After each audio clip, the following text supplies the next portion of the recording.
I had met quite a few people that were not good for me. Um, and then I would talk to I used to talk to my dad a lot about this. I'd go over to their house, or when I was living at their home, we would sit in his den and we would talk about it. And I'd be so upset because everyone else in my family was married and had children. And he would look at me and say, just wait. If the time for you is going to come, it will come when you least expect it. So at that point, I was in probably 45 or 46 at that point, after dating a bunch of knuckleheads. Um, I went out one night with some friends, and we were having a good time. We were playing some cards, and then everybody was starting to leave. And as they got up to go, I was the last one to get my coat, and I'm walking out, and all of a sudden this young man says, "Hi, would you like a soda?" I thought, wow. Because I had been staring at him a little bit. So I sat down next to him, and that was my husband, and we just started talking and found out we had a lot in common. Very interesting. And he lived in the apartments across the street from where we were, and I had lived in those apartments like 8 years prior to that. He said he had to go out of town the next day for a family wedding in Atlanta, and he said he would call me when he got back on Monday.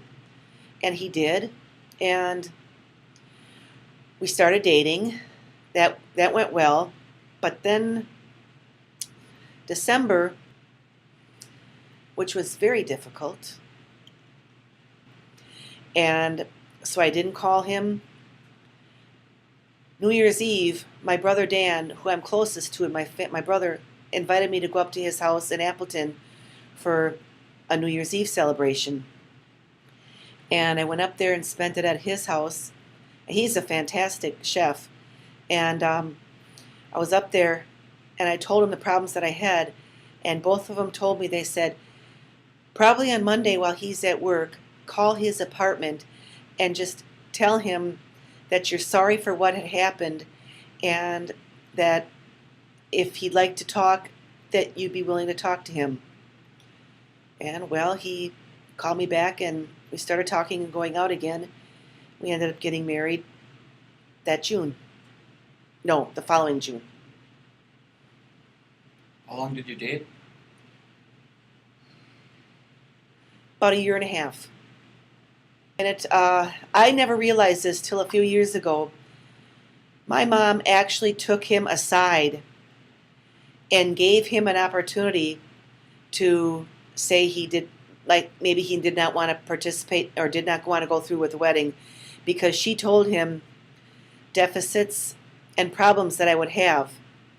And he listened to her, and he told me later, he said, your mom told me this would be a problem. And I said, and you still accept it? And he said, yeah, I love you for who you are.